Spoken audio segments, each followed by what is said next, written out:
Good morning, Charles. Good morning, Dan. How we doing? I'm great. Me too. How's your weekend? Weekend was very good. Weekend Yeah, was we very are good. Thank you. recording this on Monday, January 10th, with a release probably right at the end of January. Yeah. Yep. Yeah, I worked on my outdoor living area yesterday, thanks to you. My vintage 2011 Yaris does not have much room for furniture. So you graciously were willing to go to Target and get me a couple Adirondack chairs and a little table, and I set up my fire pit and all that yesterday, and unsuccessfully tried to use the fire pit last night. Unsuccessfully for two reasons.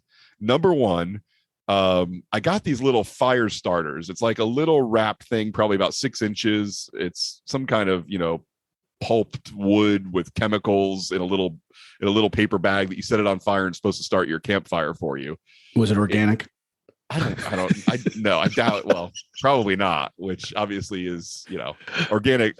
I'm kidding. Burning organic things is not the way to go. You want to burn chemicals. Chemicals are the way to start fires. I think I learned that from Goodfellas. But anyway, you're supposed to be able to go straight from this little thing that you set on fire to being able to set your big logs on fire without any kindling. Remember for Boy Scouts, it's tinder, kindling, fuel. Sure. Yeah. I wasn't in Boy Scouts, but I learned it anyway. But anyway, so you're supposed to be able to go straight. Yeah. You're able to.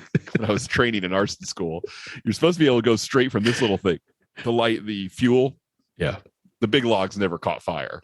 So now I'm going to have to go to Walmart. No, they were bone dry. Oh, yeah. But I'm going to have to go to Walmart and get a little box, Walmart or Lowe's or Home Depot, because they sell little boxes of kindling so that I could then use these little things I bought to start the kindling on fire, which will then light the fuel on fire. And then I'll be able to have a campfire. But basically, this thing burned completely up. Got the bottom of one of my logs black, and then it stopped. That was the end of the story, which is okay with me because the mosquitoes were biting pretty bad. And I had a citronella candle, which I've since thrown in the dumpster because that's a scam. That thing did nothing to keep the mosquitoes away from me, and I didn't have any bug spray. Yeah. Actually, I may have had some in my car, but I did not have any in my place. So I looked around, didn't find any. I was like, all right, the fire's not getting roaring enough to keep the mosquitoes away. The citronella candle is doing nothing to keep the mosquitoes away. I'm just going to go inside and go to sleep. So that's what I did. But moral of the story is I need to buy some more things, and then I'll be able to enjoy my campfire. Yes. Story of my life. That's what I will do today. Those Adirondack chairs were very comfortable, by the way. I was surprised. They look like hard plastic. Very comfortable, very inexpensive. Yes. Fantastic. They contour perfectly to my back and bottom, which I like. And then I love that little fold out tray that they have on the arm to set your drink, your cell phone, and your sunglasses on. It's perfect. And it even fits a cell phone with a case on it. So I was happy about that. They thought of everything. Yes, I like the and I posted on my Instagram story, outdoor living space by Target, $150. That covered everything. It's great. The fire pit, the chairs, the cushions, the table, out the door for $150. I was very happy. I think it was actually like 144. So I even rounded up, and I'm very happy with it. And that's fantastic. I'll be able to use it till at least I don't know, probably May before it gets too hot to sit outside anymore. Mm-hmm. Although I don't know, in my old age, I've started to mind the heat of Florida a little bit less. Yeah. I give a lot of the credit to my ex-girlfriend because she got me trained to actually go and enjoy the beach, even though it was hot and sweaty. Laying out in the sun, get a little bit of a tan, dipping in the water in the ocean. Because I mostly would go to the beach and read a book and complain about it being too hot. But she got me over that, thankfully. So now I can appreciate the Florida heat a little bit more. Well, I say that now. Yeah. Come September, I'll be cursing the Florida heat, I'm sure. Well, listen, they built that beautiful pool at your spot, at your campground. Yes. And it's not far a walk from where you're at. So hopefully if that stays open. I found out this morning that they actually filled it with water this weekend. So they're nice. They're really starting to make some progress on it. Yeah. Hopefully it'll be open during the evenings, and so you can hop in there and I joke, lock it down. I was joking with the girl I got my Amazon packages from this morning. I was like, all right, they filled it with water just in time for ice skating season, because it really is like the worst time to open a new pool. I mean, I think February is the coldest month in Central Florida. So I don't anticipate people. I mean, if it's heated, maybe. Yeah. I don't think that they're doing a hot tub as well. I think it's just a pool. Okay. So I don't know how much time I'll spend there until it starts to warm up. Yeah, but just some cold therapy. That's great. I mean, yeah, that's true. I mean, it's a beautiful 70 degrees right now in Florida here, and I'm loving it.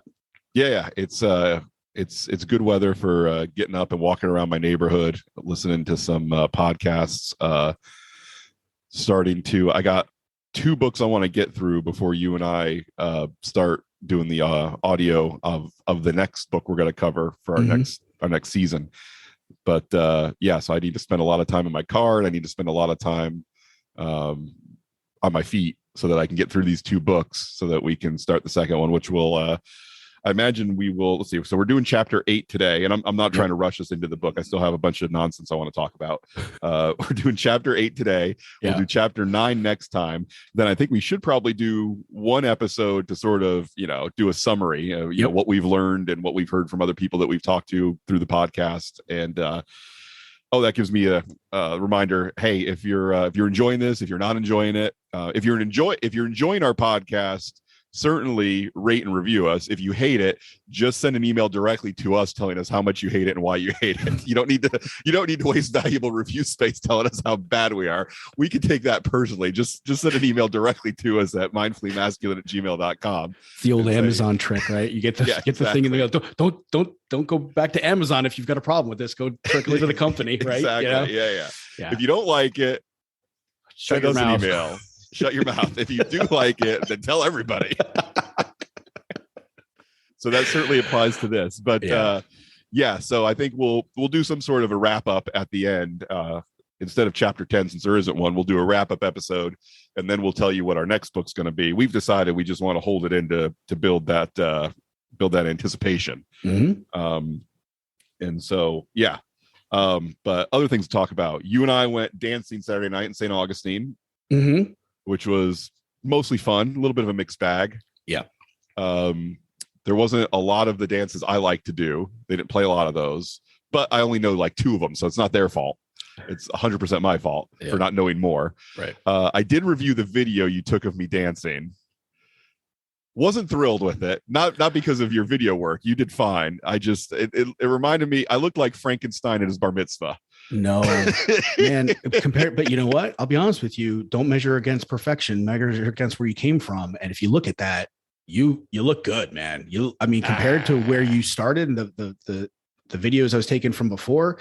It looked like you were not actually thinking through every step. Yeah, maybe a little bit stiff, but I was definitely too stiff. I had a smile on my face because I was cracking some jokes to Victoria while I was dancing. Yeah, which beats looking at my feet the whole time. But it still looked a little Frankenstein-y when I looked at the video. So I was like, I'm not posting this, not yet. Okay, that's fair. Plus, dry January does not contribute to being loose on a dance floor. That's for sure. Right. Yeah. No, but remember, I shared with you my instructor, Nanette. She had said that, even after dancing professionally for 20, 30 years, she still doesn't like watching herself on video because it doesn't show the depth and 3 dimensions that you get to see in person.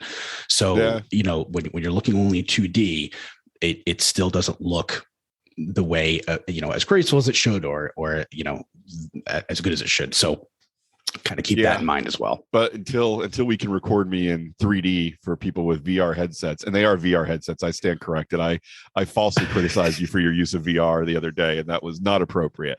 Google Glass and things like that, those are AR, but the full glasses are definitely VR. Right. So apologies. Yeah. Mea culpa. Yeah. I forgive, but I don't forget. Fair enough. That's appropriate. But if I don't look good in 2D to myself, I don't look good enough to share with other people because, right. Yeah. I could invite all of my friends and family, friends, to come and watch me in person. Just stand on the sideline, pay money to go to this class and just sit there and watch me and then tell me how good I am after it's over. Yeah. You can have a Facebook event. Yeah, exactly. So enough about me. Let's talk more about what you think of me. Yeah. Yeah. So as I was meditating this morning, I thought lots of things about you. Okay, well, that's No, too so bad. I kind of started to get back in the habit of regularly meditating and walking outside in the mornings, and so it's been really nice, a real kind of settling feeling for me. And Oh yeah. I was doing I've learned transcendental meditation, and I've also done some guided meditation with apps, and I basically took a hiatus from using the apps. And for some reason this morning I felt like I wanted to get back into a guided meditation, so I went with the Calm app, Okay. and I was kind of pleasantly surprised at how effective it was. Most of the time when I'm meditating, it's usually about 20 minutes. The Calm app, the daily meditation, is about 10 minutes, Yeah. and she kind of walks you through it. But the value that I really noticed this morning was, as my brain, especially in the morning, my brain goes all over the place, and I'm rarely ever focused on my breath. And sometimes I'll go, the entire session, 15, 20 minutes and forgetting to come back and focus on my breath, right? Well, I forgot with the Calm app, just her talking. So she'll let it, she'll talk for, 30 seconds, and then she'll give you 2 or 3 minutes before she starts talking again. And the Okay. value for me with that guided meditation, as soon as she starts talking again, regardless of what she's talking about, it helps kind of wake me up or make me realize, oh, hey, my mind is thinking about something else. Come back to the breath. Right. And so it's similar to, I think, where they do, they have bells or gongs to kind of help you, to remind you to come back. And I just realized that's been helpful. And I felt like I got a lot more out of the meditation by being able to come back a little bit more often than when I kind of do it on my own. Yeah. I use the Waking Up app by Sam Harris, and he does an interesting thing where sort of a repeating theme is he's always trying to help you bring attention to look for and find the thinker of thoughts. Like, because we all have this feeling like, our body is our vehicle, and who we are actually, just lives in our head and drives our body around all day. Uh-huh. And his argument from a pretty deep collection of philosophical resources and neuroscientific resources is there is no you living in your body. You are basically a process and a collection of experiences. Mm-hmm. And there is no persistent Charles. There is only Charles as he exists in the moment, and that is influenced by past experience and your state of consciousness and your thoughts and yada yada yada. He does a way better job explaining it than I do. But what he'll do is he'll say, trying to expend that effort to find the thinker of your thoughts, it does not need to be a gradual process. You can do it instantly, where you can just look and see, okay, where does it feel like my thoughts are coming from? Mm-hmm. And he'll do a finger snap on his app where he'll say, okay, when I snap my finger, instantly direct your attention inward to try to find the thinker of your thoughts. And then he snaps it, and you're like, I'm looking, and it's not there. It's all there is consciousness. You can't see the guy who lives behind your eyeballs who is Charles. Okay. And so, but I like his method of saying, this isn't a state you have to spend 10, 20 minutes a year of your life trying to get into. You can instantly direct your attention to that, to find that thinker of your thoughts. And he uses a finger snap to get you to do that. Interesting. It is. Yeah, it's an interesting exercise. I really enjoy it. I definitely want to hear more information about to get my mind wrapped around. I know I have a sense of what you're saying, in terms of the thinker of your thoughts, but yeah, I would definitely. I'm curious to get a little bit more information so that I can more fully understand that and know what I'm looking for exactly. And yes, when you do that, so I think he has a YouTube video. Let me see if I can find it. I'm just doing a quick Google search here because I think other people might find value in it as well. Mm-hmm. There's a book that he references called On Having No Head. Douglas Harding, I believe, was the author, and Sam Harris talks about it fairly frequently. I'll find a link to the right video because a few of them came up, and I'll just drop a link to the YouTube video in the description or the notes for this episode. So great. You can check it out. And anybody who thinks that what we're talking about right now is a complete and utter nonsense, they can satiate their curiosity as well. But yeah, I like short meditation. I like here's one thing I've noticed. Tell me if you notice this too. When I am meditating and focusing on my breath, I feel my breath in different areas of my body depending on the mood I'm in. So, Okay. you know, when Sam Harris talks to you about, you know, focusing on your breath, where you feel it the most intently, which could be the tip of your nose, it could be your chest, it could be, you know, any number of areas in your body, your stomach, where you feel the most sensation from breathing. If I am in a good, happy, hopeful mood, I always feel it with the rising of my clavicles. And interesting. If I am in an anxious or bad mood, I always feel it like toward the top of my stomach, bottom of my like solar plexus area. So if I'm anxious at all, I feel my breath here, and if I'm feeling good, I feel it here. Interesting. Yeah. I picked that up on when I was doing the men's group with the Mankind Project. We had a one where we talked about meditation and where you feel your meditation. And for me, yeah, when I'm focusing on my breath, based on my current mood, is where I feel my breath most intensely. Interesting. Yeah.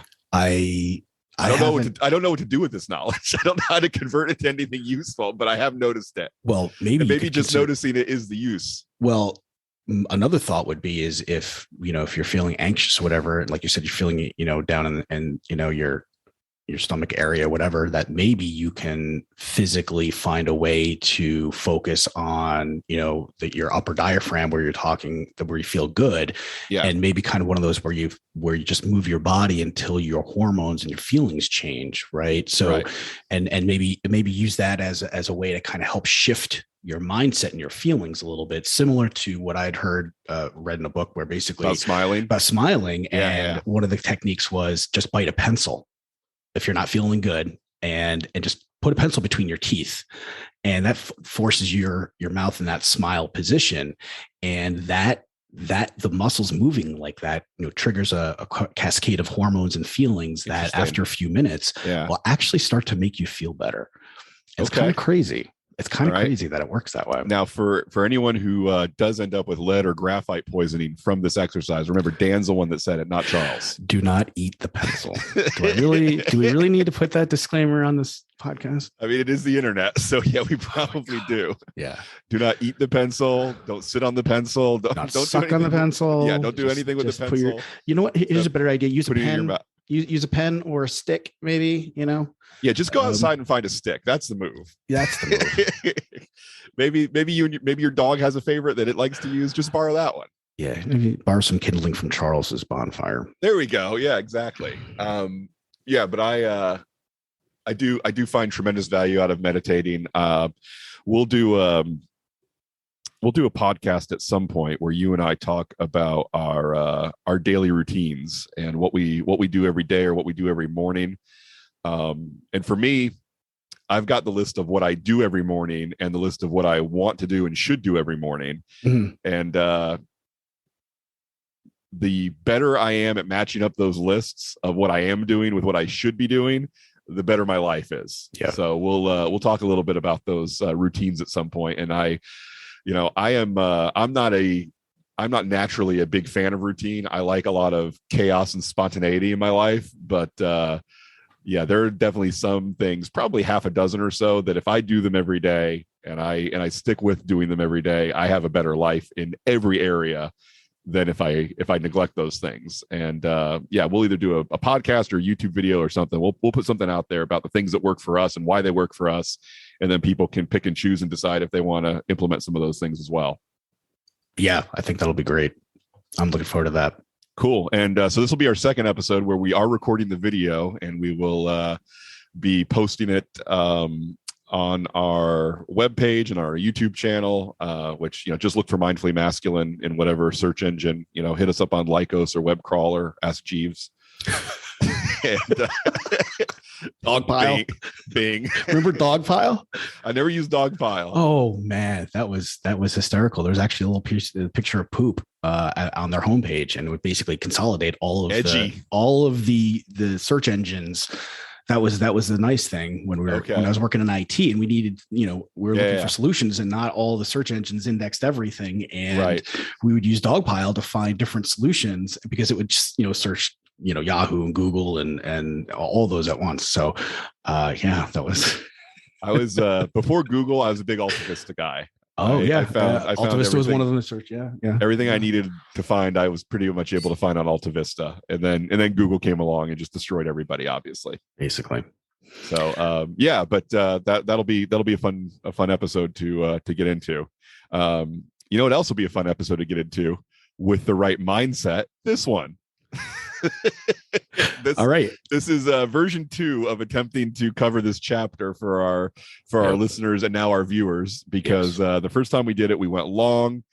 I felt a little too uncomfortable. Look, it's the sex chapter. It's the sex and masturbation chapter, which is like, so yeah, we did it once. We went a little bit long. Didn't feel completely comfortable, because it's like, how much do I want to reveal about my personal sex and masturbation experiences? I mean, that's what the YouTube channel's for. No, it is not what the YouTube channel's for at all. I take that back. But yeah, it's a weird line, because Dan and I, we've got family, we've got friends, we've got coworkers. How much do we want to talk about? How much do we want to personalize the chapter on sex and masturbation? My answer, not much. Right. Well. And how much of that is, my nice guy tendencies bleeding through, and how much of that is just, here's what we talk about in a polite society, and here's what we don't. Right. Yeah. I mean, I don't know where that line is, but I didn't feel good about the version 1 of this episode and where we came down on it. Well, the first module here is talking about shame and fear, ironically. So it might be appropriate to kind of get into this, where the dysfunctional rubber meets the shameful road.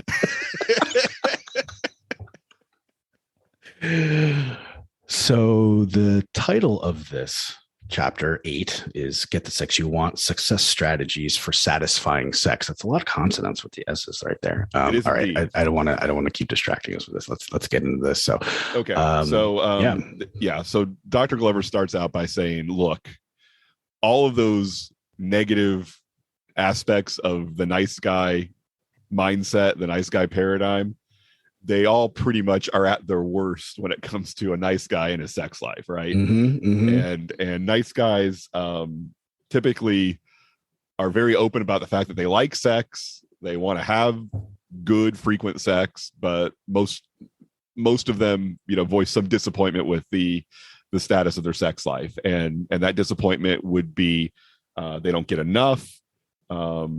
They are settling for sex that is not the satisfying kind that they're looking for. They deal with some level of sexual dysfunction, sexual repression. They have compulsive sexual behaviors that they're not happy talking about, and they're not happy living with. And so as a result, they're experiencing these problems. And again, because of the broken nice guy paradigm, they try to address these problems in completely ineffectual ways that make them worse instead of better. Right. So let's start where this all comes from. Sexual dissatisfaction for the nice guy is based on shame and fear. Mm-hmm. Nice guys will typically exhibit shame and fear about being sexual and about being sexual beings. And this comes from a variety of reasons. Memories of their childhood experiences that make them feel like they're bad, not good enough, not worthy of having their needs met. They had parents that had some sort of sexual wounding in their history, and so their attitudes about sex and the way they talked about sex and the way they modeled sexual romantic relationships with each other was not great, and so that trickled down to the nice guy. Sexual distortions and illusions of a society that Dr. Glover categorizes as being screwed up which, I think most of us could agree that, wherever you come down on your religious or ethical views, modern society probably values things that you find objectionable. I think most people would say that that's true when it comes to sex, body image, all kinds of things like that. The absence of accurate sexual information when it was needed, guilt and shame associated with the influence of some, if not all, religions on the way humans look at sex, the effects of covert sexual bonds created by his mother, which, we may or may not try to address that effectively. It's a bit heavy on the Freudian side, but we'll try to talk about it. Trauma of sexual violations, which when he says this, I'm assuming he's talking about basically either adults or other kids violating sexual boundaries with nice guys when they're young. Thankfully, I am not, having to deal with any of that in my past, but I know that, if you just look at the numbers, a lot of guys do have to deal with that. Memories of early sexual experiences wrapped in secrecy, which we'll talk about that a little bit later on. Distorted, unrealistic images of bodies and sex in pornography.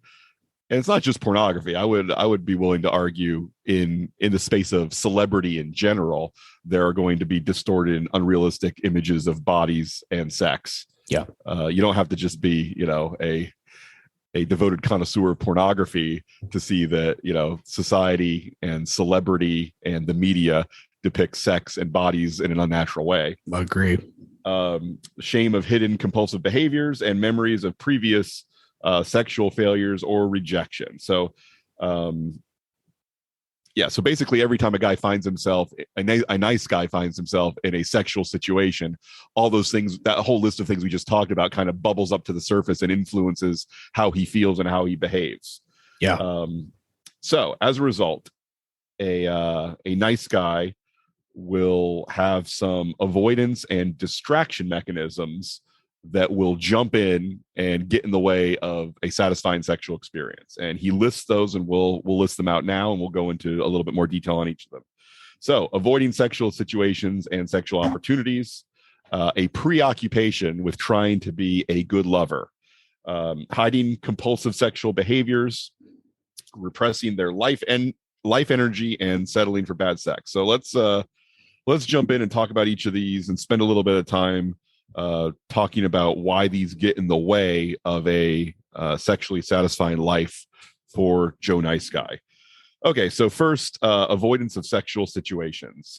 So what Dr. Glover suggests in this section is that because of your concerns, your defense mechanisms, your anxieties about sex, even though the nice guy likes sex and wants to have sex, he still sort of stacks the board in a way that ensures that he won't have opportunities to have the sex that he would like to have. Yeah. And I mean, that's no different than any other kind of anxiety that you might have. You're going to find ways to avoid confronting it and dealing with your fear. Right. And it's no different if you've got some anxiety around having sex. Yeah, I was when you brought that up, I was thinking, look, if I've got anxiety over flying in airplanes, exactly, you can bet that my work situation and the kind of vacations that I like will be heavily impacted by the fact that I don't like going on airplanes. And so, yeah, even though I might say, man, I would love to go to Hawaii, or I would love to visit Tahiti, and I could legitimately mean, yes, I would love to do that.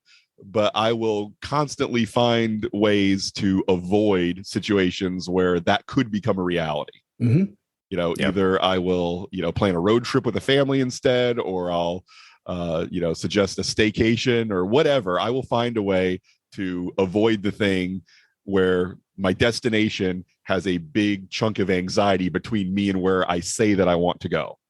Yeah. And Glover gives an example of somebody who basically, a nice guy who gets close to a woman and, they get intimate, and they're flirting, and there's a building up of emotion and sexual tension, and they might even be kissing or making out a little bit. And when it comes time to then transition that into intercourse or sex, he finds different ways to get out of it or to not have it, and just finds ways mentally to justify not doing it, or to just honor that anxiety so that he doesn't actually have to go through with having sex.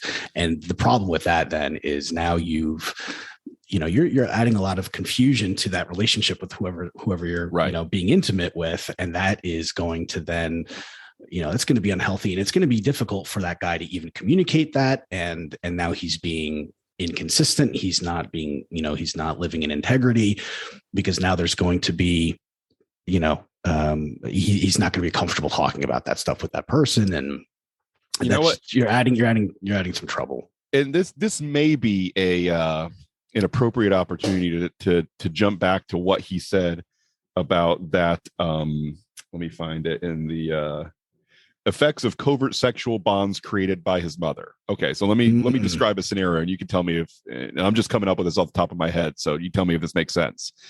If you have a childhood where dad is not super available to help you in that transition from boyhood to manhood, and you do have an unnaturally close relationship with your mother, and again, nothing overtly sexual or weird in that way, but if the biggest person in your life and the person you spend the most of your time with is your mother, who is a woman, and there is obviously no sexual expression in that relationship of mother to son, I think that can breed a thought in the mind of the nice guy of, well, the woman I spent all of my time around growing up, sex was never a component in that relationship, because obviously she was my mother. Mm-hmm.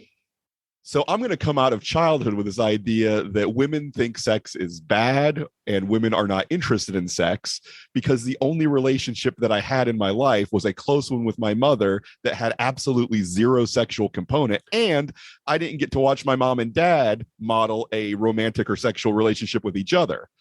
So therefore, women are asexual, and I can't talk about sex or act sexual around women because they think sex is bad, or they think that I'm an inappropriate person to engage in that discussion with. That's great insight. I totally agree with you on that. And you're setting up your perspective on what a relationship is with a woman, in the context of no sex. And right. And you don't, most likely you're not talking to your mother about sex. I think it's rare for that to happen. Right. If it does, that's rare. And then if you do talk to her about it, I mean, is it always going to be, what it's the information that you're going to need, and it's going to be helpful? Right. I don't know. Exactly. So that, and also the lack of any other experience. So great point you just made there. So you're building your perspective and your paradigm on that, where, on no sex or sex is not good. And then you've got nothing else or very little else to get information about what a healthy sexual relationship is out, from another source. And unfortunately, I think for a lot of people, that source is going to be pornography. It's going to be right. Maybe social media, maybe people where the intent isn't to educate you on what a healthy sexual relationship is. The intent is to sell some sort of clothing, right? Or a product. And that's what they're using sex for. And so that's going to mess with you. Yeah. Another source for terrible information, at least in my opinion, is the way that male-female romance is done in movies, in comedies. And I mean, we get this idea of what it is that a guy does to get a woman or to get a woman back from romantic comedies.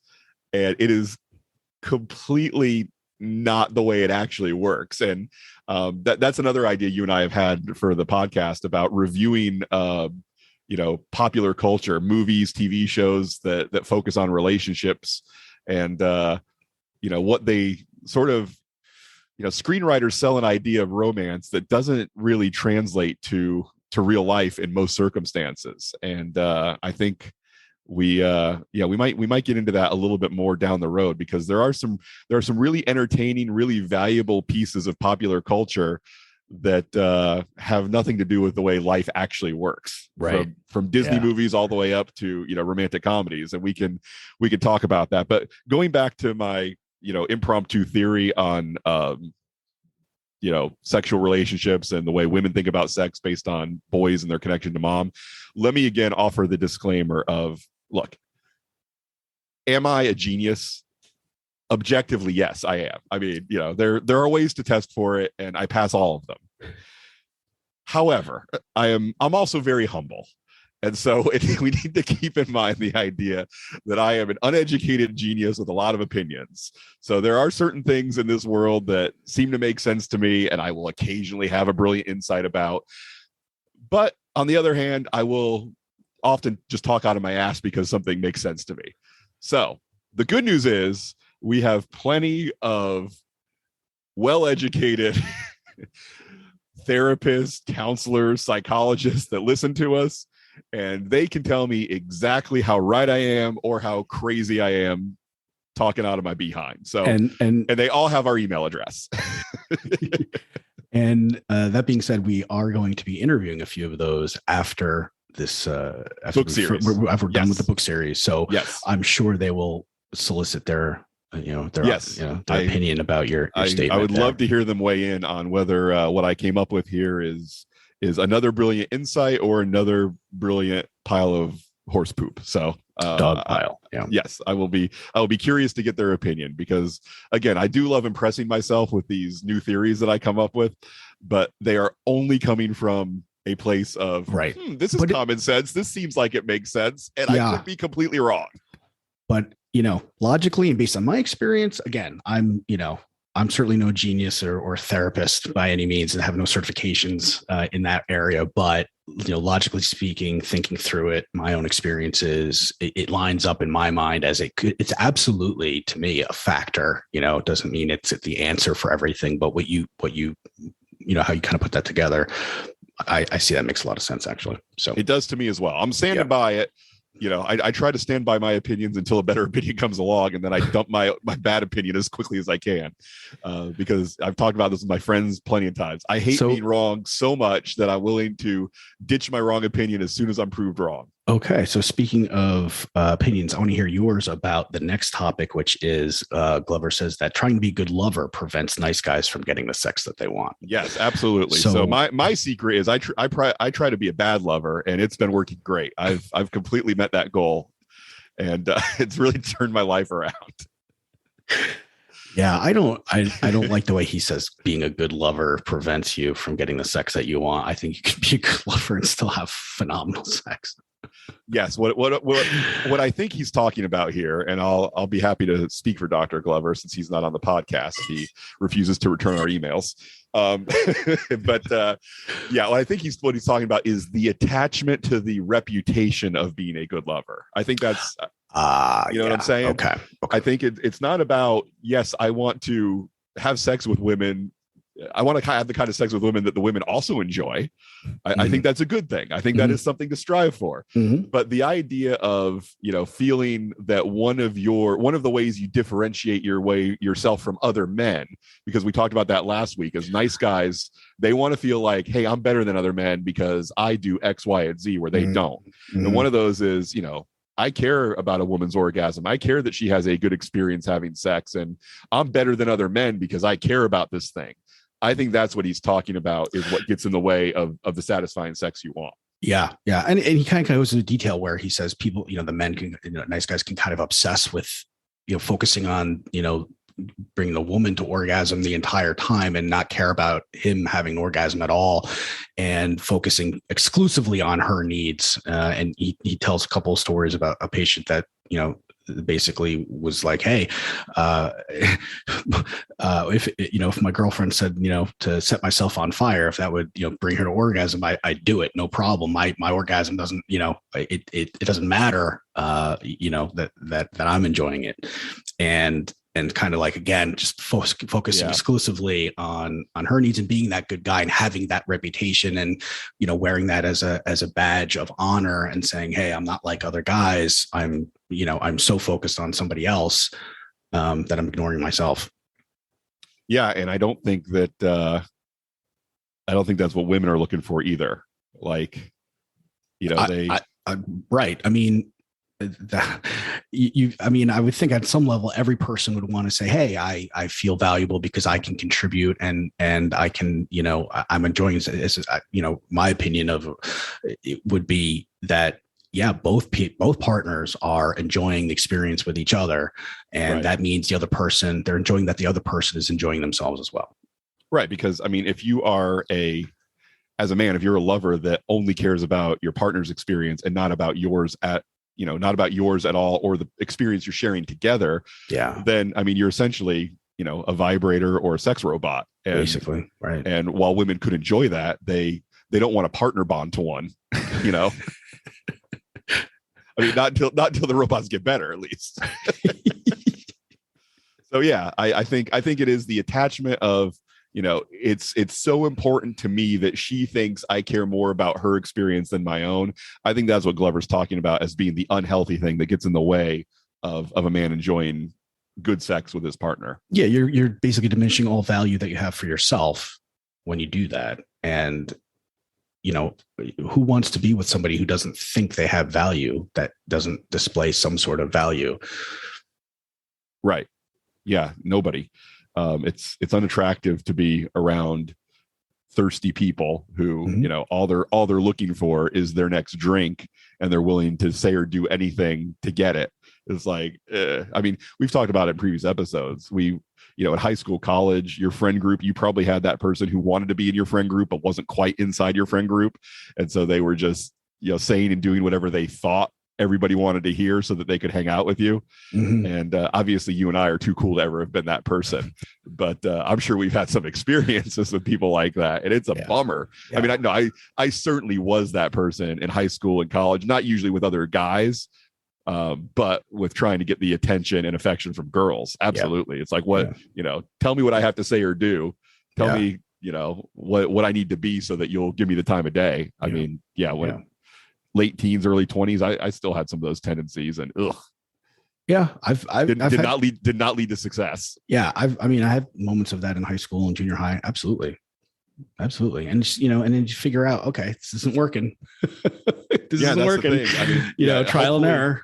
Hopefully, But there's some guys that never get the message that it's not working for them. They have some success. They get some girl, mostly because she takes the lead, and then they decide, okay, this is working for me. This is the way to be. And then it works until it doesn't work, and then your life blows up, and you gotta, either decide, okay, I'm going to double down on these unsuccessful behaviors and tactics, or I'm going to try to come at it in a new way. Yeah. All right, let's talk about compulsive sexual behavior.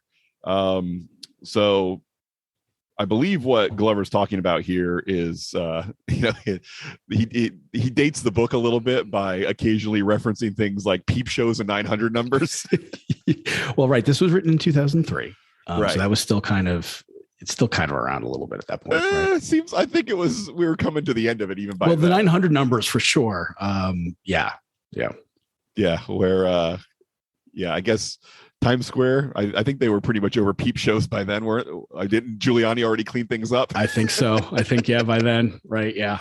Yeah. So I don't know where, but anyway, so basically Glover's talking about solo sexual behavior that you're super ashamed of, and you don't want it to get found out, but you can't stop it. And basically he's saying the reason that those behaviors develop is because you think that sex is some magic pill that, if I have enough of this sex, if I experience enough orgasms, then my life is going to be great.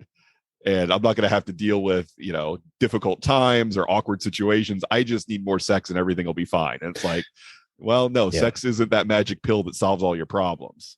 No. And then you have some sex that doesn't solve your problems. And you're like, okay, well, this isn't getting the job done. So, let me wake up at 3:00 in the morning and go take a shower for no reason. So I can take care of these feelings that I don't like dealing with.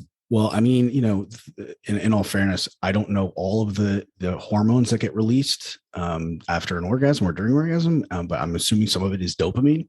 And, I know that if you're not feeling comfortable with something, you've got some anxiety, you're not feeling good about something, whatever that is in life, having a little hit of dopamine makes you immediately feel better. And if you can do that by having an orgasm, by masturbating, it's not just really a mental component. It becomes, a physical release, a physical relief to uncomfortable feelings that you're having. So I could see how easily it could be used as a solution for just about anything that's making you feel uneasy. And he talks about kind of like it being this magic pill that does, makes everything better. And for in the moment, it does. It makes you, you forget about it, or you feel that high. Unfortunately, it doesn't last very long. And similar to, other types of drugs, I think you can get addicted to it, and you can use it in an unhealthy way. Right. And again, the way I have heard addiction defined is basically you have a behavior that you're compelled to do, and you get more and more compelled to do it, and the consequences of your life get worse and worse, but you still keep upping your occurrence of that behavior. Mm-hmm. So like it keeps impacting you in a more and more negative way, but you keep feeling like you have to do it more and more. And so, that's when it becomes a problem, where, the reward centers of your brain have a wiring that will not lead to your long-term health and happiness. And so it requires you figuring out a way to jump in and stop that process, which usually is things like support groups, 12-step programs, therapy, things like that.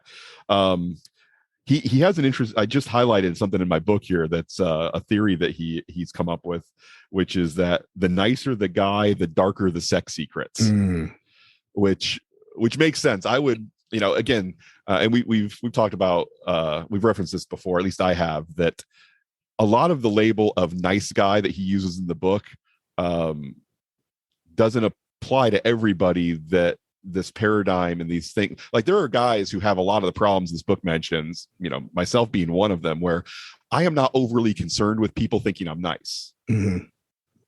My thing is I'm overly concerned with people thinking I'm the best or the most perfect or the smartest guy in the room. It's not always about nice. It's there's a version of me that I want to build up with a performance, and I want people to think I'm actually that guy, which is where, a little bit of my narcissistic tendencies come in too. It's like, I don't want people to see the real me. I want people to see the perfect version of me that I'm trying to perform in front of an audience. Mm-hmm. Mm-hmm. And so, again, being the nicest guy in the room, it doesn't always jive with what, with the thing, my experience that I felt or what I've had in my life. So it's more about, no more Mr.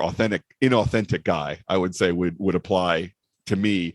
I even like more that than title. Mr. Nice Guy. Yeah, because I think that's a great way of summing up the book and the purpose behind it. And the definition of nice is, no more Mr. Inauthentic guy. Yes, right? it's about inauthenticity. Like, because again, I mean, look, there are plenty of people in my life that when, if I tell them I'm covering this book, or I tell them I think I'm a recovering nice guy, their response will be, you're not that nice. Right. And it's not just romantic partners for me. I've got some friends that have seen sides of me that are like, look, you're fun to hang out with. I like being around you, but sometimes you can be a little bit too much. And it's not because I'm being too nice. It's because, I have this drive to control my perception among other people. Like, I need you to think I'm the smartest guy in the room. I need you to think I'm perfect. I need you to think I don't make any mistakes. Sometimes I need you to think I'm nice, but it's not always that. And so, I think the root of this book and the way to apply this book to the biggest tent possible is it's not just about being nice. It's about being inauthentic because you're not comfortable with who you really are. And you think other people won't be comfortable with you either. Mm-hmm. Yeah. So the nicer the guy, the darker the secrets, doesn't apply to me. I'm just completely inauthentic, and my secrets are just moderately dark. More of a brownout than a blackout. Okay. Gotcha. Exactly. Yes. Exactly right. So I'm a rolling brownout of sexual secrets. That is not a double entendre. Don't say anything, Dan. Damn it. Come on. No, don't do it. Oh. Okay. So, yeah. So I think we've addressed addiction and compulsion. Yeah. Pretty good here. Okay. So let's talk about repressing their life energy. So the part that this part of the book addresses is the idea that if you think, masculinity is bad, which we talked about last week, you think male sexuality is bad, you're going to make it a mission to obscure those traits from people. You're not going to be open about the fact that you like being a man, you like being sexual. You're going to think, oh no, that makes me a creep, so I can't act this way. And one of the things we talked about last week was you can't compartmentalize your masculinity. You either have to embrace all of it or you have to try to hide all of it. You can't say, I want to be a super masculine guy in this area, but I want to hide this other part of masculinity. It's like, you're either a masculine man or you're not. And your efforts to try to hide certain parts or pretend that they're not there will only lead to them blowing up or breaking the dam at some inopportune moment instead of the moment where you actually need to step up and be a man. You're not going to be able to do that. And, maybe the moment when you need to be tender or you need to be empathetic, you're going to feel like, no, I've held this back for too long. And you blow up in a very negatively masculine way at the absolute wrong time. So what he's saying here is that because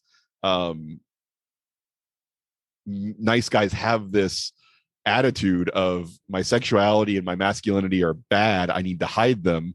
You're going to also hide the parts of you that make you attractive to women, heterosexual women. Yep.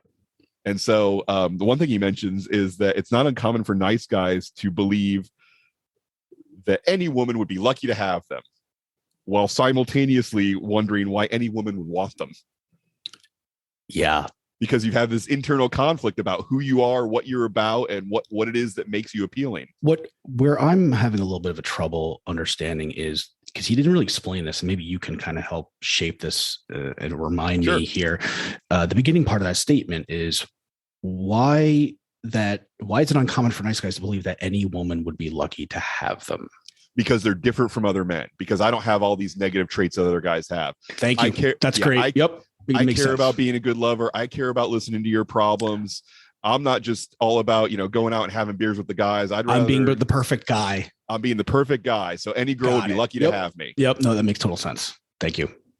But then they see the kind of guys that actually get the kind of women that they wish they were getting. And they're like, well, okay, when women don't like the kind of guy I am, they want to be with this other kind of guy. And they get all frustrated and upset about it because they see guys who are the opposite from them having better results. Yet they think, but I'm better than that guy. Why don't I get the kind of women he gets? And so it's a miserable way to go through life. Yeah. Well, I think, the authenticity that you're talking about, right, is where I think the difference maker is, right? Is those guys are being, authentic. Right. And most of the time. That's the thing that nice guys complain about all the time. It's like, and a woman would rather be around an authentic guy who's a bit rough around the edges and a little difficult to deal with than a guy who's a complete fake wimp. Yeah. And I mean, if you think about it, it's a trust issue. It's, you see what you're getting, and the message that you're getting on all levels and all communication is consistent. Right. So, stepping back and putting myself in, the woman's position, I would want to, I would feel the same way. I'd be like, well, I don't know what I'm getting with this nice guy, because he's saying and one thing and he's doing something else. And then, he's being inconsistent in this area. So, to me, that's disturbing. And it makes me automatically either keep a wall up or build walls up to protect myself just in case, because I'm not sure what I'm working with here. Right. Right. Because ultimately what evolution has, trained women to look for in their male mates is the ability to provide safety and security in a chaotic world. Yeah. And so if a guy is behaving in a way where it's clear that he's faking it, whatever it is, he's faking it. He's telling himself a story. He's telling you a story that he's capable of delivering something he's not really capable of delivering. Then, women to survive have to be able to pick up on that and also distance themselves from it. Because if you get the vibe from a guy that he doesn't know who he is and he's not going to know how to behave when stuff gets really rough, then how can you risk making children and raising children with him?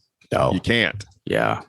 When the pressure is on, you need that rock solid. Right. Which partner. is just another example of why we've said before, people in general and women specifically, they don't want the illusion of perfection. They just want a guy who's real. Mm-hmm. Sure. And it's again, with somebody who has tendencies of being inauthentic and having to feel like they're coming across as perfect. It's hard to get used to that. Yeah. Okay. You want to talk about some prescriptions on how we make this good? I'm all about the solutions. Right. Okay. So how can the nice guy start getting the good sex that he desires? Well, part of it is breaking through the shame and fear that we talked about at the beginning of the chapter. So basically, if you are ashamed and afraid of having the kind of sex that you tell yourself you want and you tell your partner you want, you're never going to be satisfied. So you kind of have to come out with, hey, here's what does it for me. Here's what I like. And you have to be willing to be vulnerable enough to say, this is what I'm looking for. And this is what I want. Getting good sex is dependent on recovering nice guys, bringing their shame and fear out of the closet and into the open where they can be looked at and released. This step cannot be skipped, he says in italics. So what he would recommend and what we recommend as well is your partner may not be the person to spring this on for the first time. So if you've got some secret that you believe to be deep and dark that you're not willing to share with your partner, you probably need to practice revealing that to somebody safe who is not going to run out of the room screaming. Now, again, the odds are your partner's not going to do that. Right. But you're afraid that your partner might. And look, that you do have to make peace with the idea of, yeah, this may be a huge point of concern for them. They may freak out a little bit. If they do, I can still survive that. I can live through that. But to wind yourself up to being able to make that revelation, you probably should do it with a safe person. Safe people being a friend that you're comfortable talking about these kinds of things with, a therapist, a 12-step group, the preacher at your church. I'm going to leave that up to you. You got to decide based on the kinds of things you've heard him or her say in the past about sex, whether they're a person that you can share this with or not. Most of the preachers that have been in the churches I grew up in, I would say not all, but most of them, I probably would not feel like they were a good source of helping me work out these kinds of issues. So I like therapists. I have one. I talk to her every week, except last week because she took a vacation. And fortunately, I didn't fall apart. So that was good. It worked out well for me. And hopefully she had a good time. Yeah, I'll have a session with her on Wednesday, and I'm going to be like, hey, I was fine without you last week. I think I'm good. I think I'm cured, and I don't think we need to talk anymore. Yeah, let me know how that goes. And then I'll watch her jaw drop to the floor, and then I'll tell her I'm just kidding. Okay. But yeah, so find a safe person, and if you have a secret that you feel like this person, they won't like me, they won't be my friend, they won't be my lover, my partner, my wife, my girlfriend anymore if they know this about me, then that is the thing you absolutely have to share with somebody. Yep. And it's not going to be easy. You're going to feel weird, but do it anyway. You'll survive. It's not going to kill you. Mm-hmm.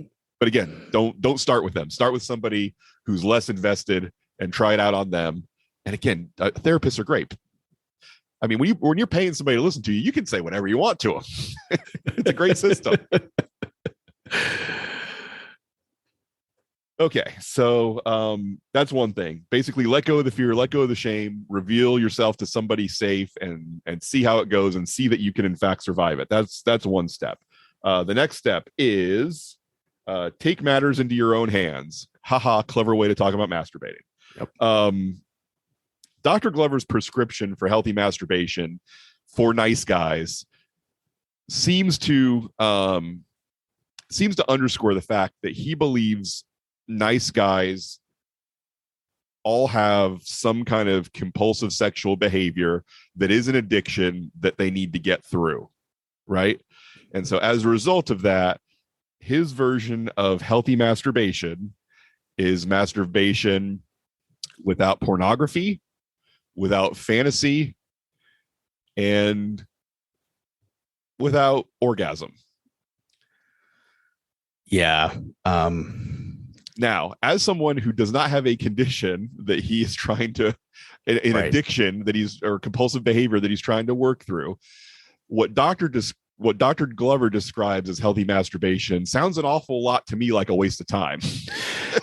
Yeah, I mean, and I think the problem I have with this is that he's portraying almost all men or all nice guys to have this level of a problem in terms of being a compulsive, having a an addiction almost to pornography and masturbation. Addiction is a fair way to say it.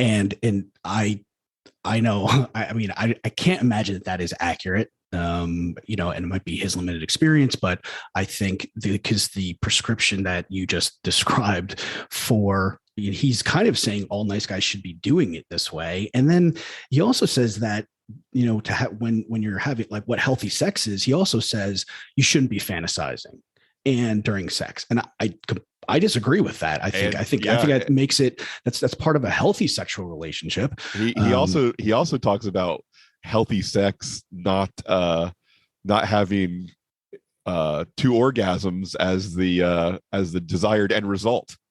Oh, I missed that part.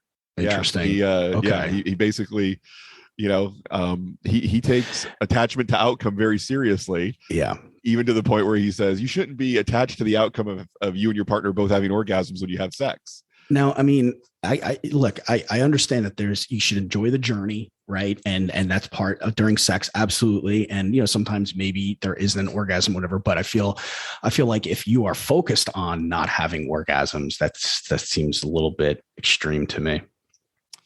Yeah. I mean, Dr. Glover has some ideas about sexuality and about how to go from being unhealthy to healthy that just don't make a full ton of sense to me. And that could be a result of me not having all the information. It could be the result of biases that I am carrying, with me through life. Or it could be a result of not everybody's right about everything. And he's biased by his experiences. Yeah. Yeah. I think it didn't resonate with me, and it doesn't mean that it doesn't resonate with other people, and it may not be, appropriate for other people, but for me specifically, this part of the book in terms of, and its prescription for healthy masturbation, it didn't resonate with me, and that's okay. I mean, there's other parts of the book that didn't resonate with me either, but there's a lot of parts that did, and that I got value from. So I think, it's something to think about is if you feel like, you do have an addiction where it's affecting your life or it's compulsive behavior, then this book really isn't the solution for you. I feel like you need to talk to like a sex therapist and right. You can look into a group, if anything, this group this book might be in the section might make you a little bit more aware and allow you to look at yourself and say, hey, is this something I'm struggling with, or is this not? And then take appropriate actions. But just following his prescription for healthy masturbation, I don't think is the entire solution or support that you're going to need to heal. Yeah. And you and I we read this part and started preparing for this episode a few weeks ago. And I talked to one of my friends who is a mental health professional. You talked to your dad, who's a mental health professional, and both of them had the exact same reaction of, is he saying that guys with an addiction to porn and masturbating should behave this way? And we're like, no, he's kind of saying every guy who's reading his book should behave this way. And both of them were like, I don't think that's exactly right. Yeah. And so, it does seem like, I mean, and he's, Dr. Glover, you can find plenty of his interviews and material on YouTube. I've listened to a bunch of his interviews, and in one of his interviews with somebody, I don't remember the podcast it was on, but he was talking about his sex life with his wife. and how they have sex at least one, often several times a day, yet he only climaxes once or twice a month. Mm. And God bless him. I'm glad that that's working for him. I tend to have a different expectation when I'm in a relationship, that I have different goals than he does. And we don't need to get into a lot of detail, but I think you can read between the lines. Yeah. Where, yeah, I mean, some guys might have the goal of climaxing, one or more times a day, but only having sex one or two times a month. I don't know. Okay. So I think we have covered healthy masturbation as much or more as it should be. Yeah. So let's move on. Okay, so the next thing that Dr. Glover encourages men to do is say no to bad sex. Yeah, I would agree that in general, no sex is better than bad sex, right? Mm-hmm. You shouldn't put yourself through something that you're not enjoying just because you think any little bit I can get will make me feel better than not getting any. Yeah, of course. So one of the principles that he applies to this, and he applies to other things in the book, is you have to be willing to let go of what you've got to get what you want. Mm-hmm. So if you have created a relationship with your partner that is making it not possible to have the kind of sex that you want, you need to either change that dynamic or you need to find a new partner. Yeah. But, be clear, if you're not having the kind of sex you want in a relationship, you bear at least half of that responsibility, if not more, for making things the way that they are. Yep. Okay, so the way he defines good sex, or how you can get good sex, is you let go of the concept of being a great lover. Again, I would say you let go of the attachment to the reputation, whether it's in your own head or in your peer group or just in your relationship. This idea of I have to be thought of as a great lover, you got to let that go. Mm-hmm. Okay, it's way more important to be thought of as a present lover. Two, they practice being clear and direct, meaning you need to be open to telling your partner what it is you want and do that in clear terms that they can understand, not just that makes sense to you. You have to choose a partner who's available, because if you're with a partner who their history, their background makes it not possible for them to be a contributing member to a healthy, frequent sexual relationship, then your picker might be broken, and that's something you need to address as well. Don't settle for scraps, meaning don't settle for bad sex when you can get it. And then make the decision that bad sex is better than no sex. Okay, so the next section is a weird, fairly useless mention of the bull moose and how we should be more like him. That seems out of place and a little awkward. It does. But yeah, in nature, the alpha male and the bull moose don't sit around trying to figure out what will make the girls like them. It's like, okay, right, great. So yeah, I mean, I think his language about the bull moose can be summed up by one of the things we mentioned in the last section, which is, nice guys who are looking to improve their sex life practice being clear and direct, because there's nothing more clear and direct than a bull moose. Mm-hmm. So yeah, I guess he's trying to draw a word picture about a big dumb animal who gets the sex that he wants. Right, but I'm gonna actually give you a little credit here with your term of being authentic, right? I mean, animals are, they really aren't inauthentic. They are Correct. who they are, right? And they just gets kind of like built into the way they are, right? I mean, it's kind of a mixed blessing. We have our evolved brains, right? But and maybe I value these traits more than I should, but animals are also not charming or nuanced or funny or clever. Oh, sure. I mean, there's a cost and there's a benefit. When it comes to me getting good sex, I have to be all those things. Right. But that's, you're showing your fitness on the intellectual level by doing that. Right, exactly. So, right. I do like the idea of, maybe a nice guy does need to be more animal like, because animals are direct and clear about what it is they want. They're not worried that the females are going to think they're creepy. Mm-hmm.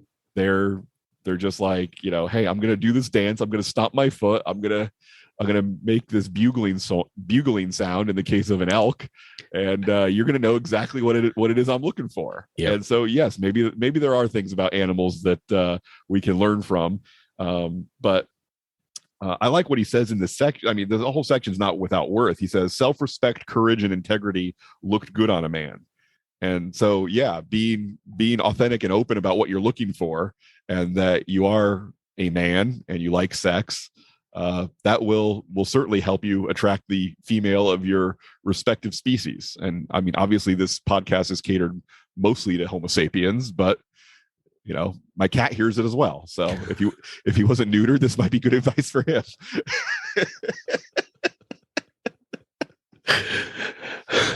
But he is. Okay, so the last part of this chapter is a force of nature, where he says that basically the thing that makes sex fun and exciting is also what makes it scary.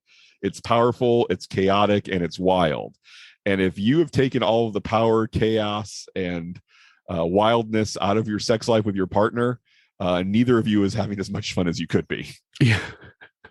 So you should be willing to reintroduce some power, some chaos, and some wild into your sex life. One thing I wanted to mention that I think can be fun and valuable with a partner, there's a online quiz where basically it gives you a whole list of check boxes of stuff that you would like to do with your partner in bed, and stuff you would be willing to try if they're into, and then stuff that you're not interested in doing. And so both of you take this test, and the stuff that you are both interested in, it gets sent to you on your results email that says, okay, here's where you guys match up.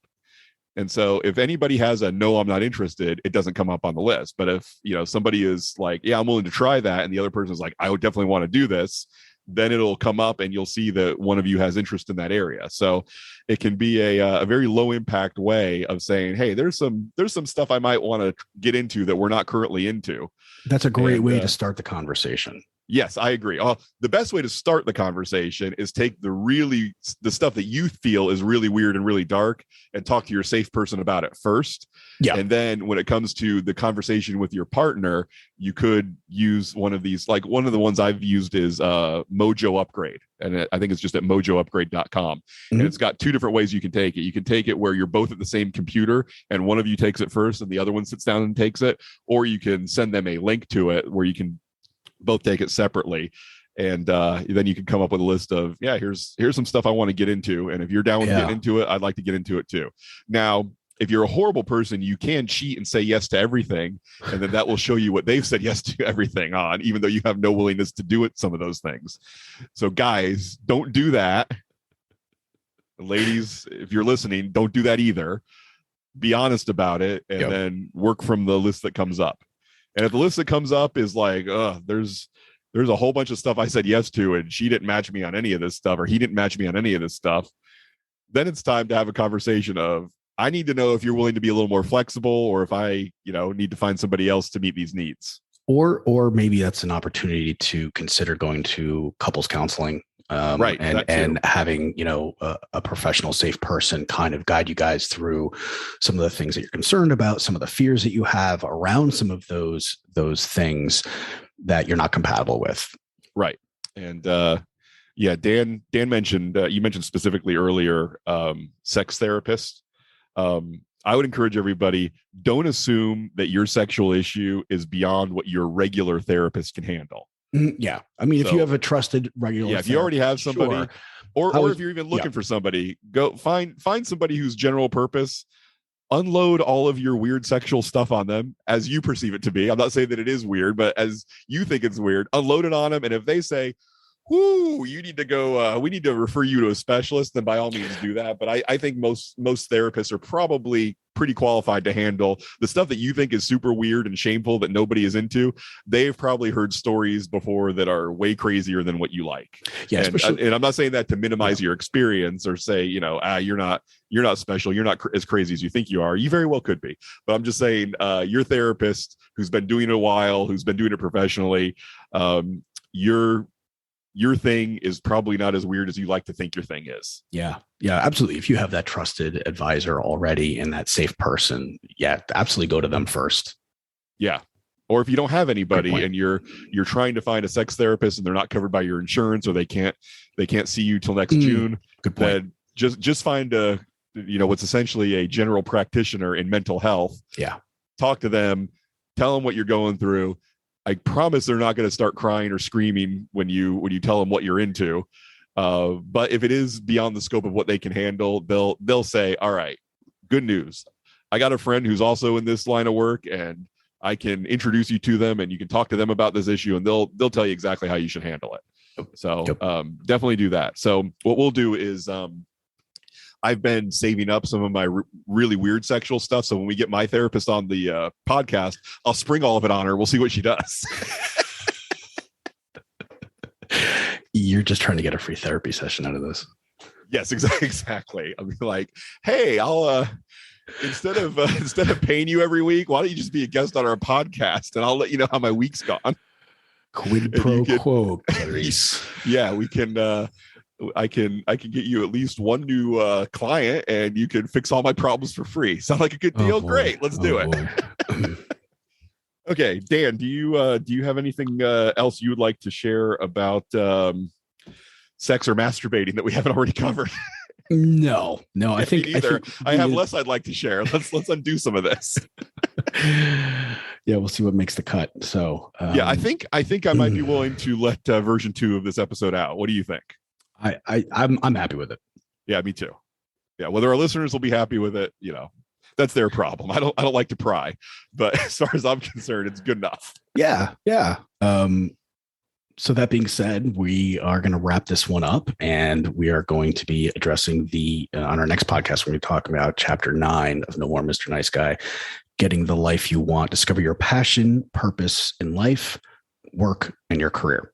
Yeah, when we came up with this, I'll do the even numbers and you do the odd numbers. I didn't realize that I'd have to lead the chapter on jerking off, and you'd get to lead the chapter on how can you make your career better. Hey, we will not randomly be assigning future books. just so you know, I will do my homework before we do a game of odds and evens. Well, you did a good job of letting go of control with that. So I think. Oh yeah, I was completely out of control. That's for I think that's a win for you. I was completely out of control, no doubt about that. Okie dokie. So there we are, chapter 8, which will be episode 9. Is basically in the books. We'll edit this a little bit, not for content, but just for making it better than it was when we recorded it, and then we'll put it out there, and you guys will get to listen to it at the end of January. Again, if you have any opinions, feedback, please email us. We don't get very much email at our public address. I wish we were getting more. So if you have opinions, you have suggestions, or for some reason you've listened to the last few episodes and think these are the guys that I need to get advice from, by all means, shoot us an email. Tell me what you're going through. I'll share it with Dan. We'll talk about it over drinks, and change your name as you wish or as you don't wish, and then we'll address your situation once we finish our series on this book, and we start dishing out advice. We'll talk about it, and you'll get our perspective. And if we can't figure out a way to put it in an episode, we'll just both we'll put our heads together, write up an email, and deal with it privately and tell you that way. Yeah, so we will not ignore any calls for advice. Absolutely not. We feel definitely valued if we can contribute at least a little something in some way to you. So thank you in advance. Yeah, the only thing we like talking more about talking about more than our problems is other people's problems. So hit us up. All right. That being said, Charles, have a great week and we'll talk to you soon. Sounds good. Talk to you soon, Dan. Bye. Bye bye.